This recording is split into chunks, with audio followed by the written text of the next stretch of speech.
Hello guys, welcome back to S3D, and today we're going to continue talking about the issue with high-grade Gunpla. So, yes, I went on Discord and we talked about Gunpla again. Seems like I'm just the guy who's instigating all these like arguments and discussions. At the end, we all came to the same conclusion. We're all on the same page. This is actually pretty interesting because normally I can get like the Chinese Gunpla builders and the Japanese Gunpla builders and the Korean Gunpla builders all in agreement when it comes to when it comes to their opinion on Gunpla. But it seems like this is something they're all on board with. Originally most people were just criticizing me about my opinion about high-grade Gunpla.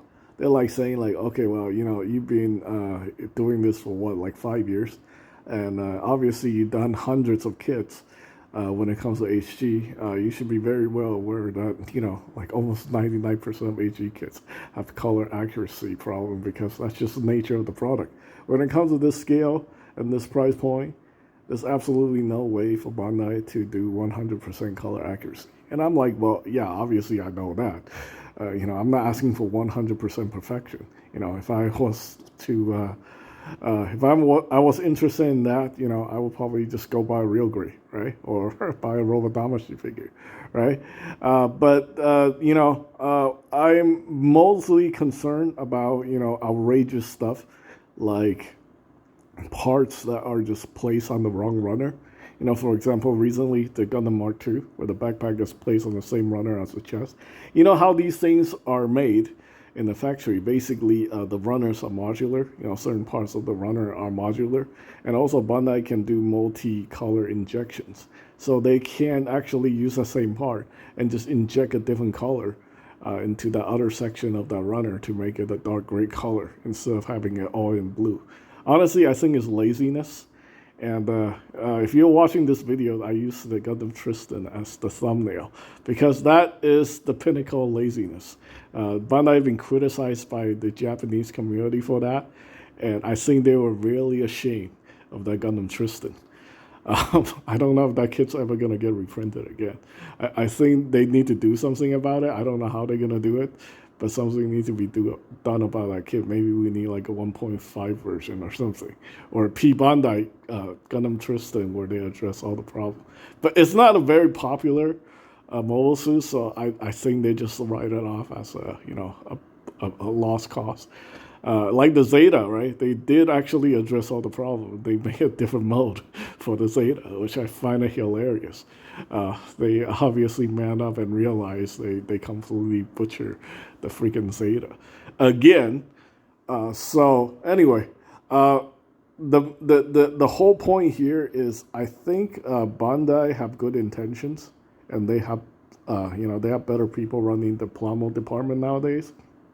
I think if we made enough noise in the future, stuff like this will just not fall through the crack. I think they will take things a little bit more serious. And, if we're going to be paying like these $20 for these high-grade model kits, Gunpla kits, I think we deserve, as a consumer, we deserve to be treated a little better. When they have entry-grade kits that can have better color separation than the high-grade kit, it's just no excuse. I mean, I was looking at the entry-grade Strike versus the high-grade Strike. Yeah, the entry-grade has better color separation. The articulation isn't quite there, but the entry grade is like $7, while the high grade is like at least like $10 more than the entry grade. I mean, I know it's got the L Striker pack, but still, it's like I actually think the proportions on the entry grade even looks better than the high grade, and kind of like the same story with the Grandpa. How the entry grade Grandpa looks, doesn't require a lot of stickers, if anything, and while the high grade Grandpa, still relies on some stickers in some areas, which is frustrating, especially the V on the crotch. It's just like, come on, dude, you could have easily done that with color separation. I mean, there's literally red on the, on the parts. It's not like, oh, we don't have red here, so we can't do this part and the yellow part. right? It's just kind of ridiculous. I think it all boils down to laziness and like like not paying attention to the details. I think that's like one of the main issues that need to be addressed with the HGUC line. And people saying like complaining with Bandai doesn't get us anywhere. It's just like they're gonna do what they're gonna do because they're Bandai. Well, honestly, if that's the case, I don't think what happened between 2011 to 2015 would have happened. They realized the sales were really going downhill, and then they decided, to make prettier packaging to attract more people, and then step up their engineering to make the product better. In order to compete with other companies. So I think that is something that we need to force onto Bandai as consumers. We can't just lay down and keep giving them money for these, somewhat inferior product. I mean, they have good products. They have the modern real grade, which are amazing. And then we have an entry grade product that somehow is putting the high grade stuff to shame. So I don't think my argument is invalid. I think some of the people I've been arguing with have seen the point. At first, I was like, they were just chastising me. It's like, dude, you know all this stuff. You've been doing this. You're not new to this hobby, and the fact that you're doing video talking about this kind of shit, like maybe you should just quit Gunpla and go play with your robot damashi, right? It took some very serious convincing. I had to use all kind of. I had to reason with these people, and then in the end, we come to a logical conclusion that we have to make some noises as a consumers in general, that we need to spread the word that high grade product can be really, really good. For example, this Moon Gundam, I can't. It's I'll be honest with you, it's not 100% color accurate. Obviously, there's green lines on the head that that they couldn't really have done anything with unless like they make this kit real grade, obviously to address those green lines on the head. There's also some red lines on the legs that could potentially use color separation, but in order to get those colors, you actually have to draw them in using markers and stuff like that. But it's very, very minor. It's basically like lining that most people can just do with like paint or green marker and stuff like that. But the Moon Gundam is very close to perfection. And the way it's designed, the way it's engineered, absolutely. To this day, I think this is still the best high-grade universal-centric kit ever. I don't think they have topped this kit at all. I heard a lot of interesting about the Bondoc, the ginormous HGUC kit that I never built or reviewed. I want to see that one and see how that compared to this guy.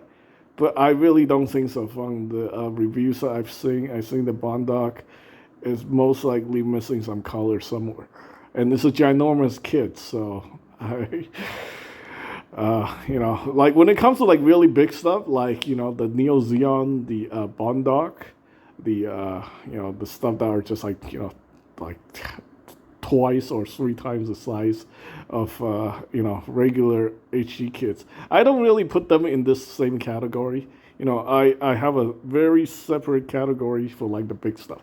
For the Neo Zeon, we're not gonna get a master grade. We're never gonna get any of that stuff. So just having that as a model kit or something that you can have, I think that by itself is good enough. Like if we get a Shamblo or whatever, those like Alpha, what's that? The Alpha Zero.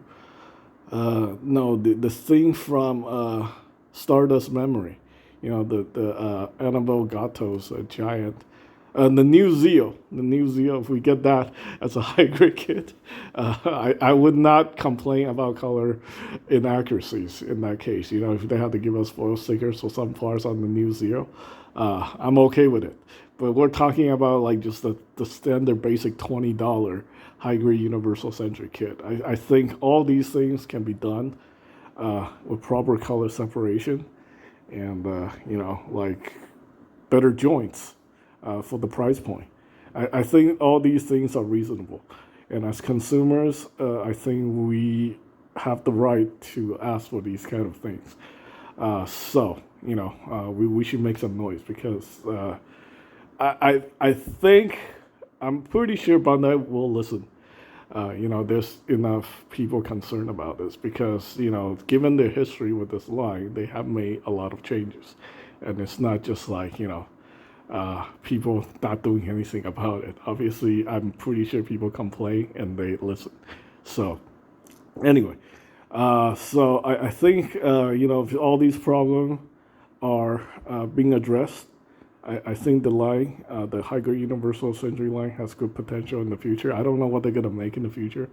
Right now, they seems to be like stuck between Zeta and then trying to revive a lot of the old stuff on the Mobile Suit Gundam, the original series.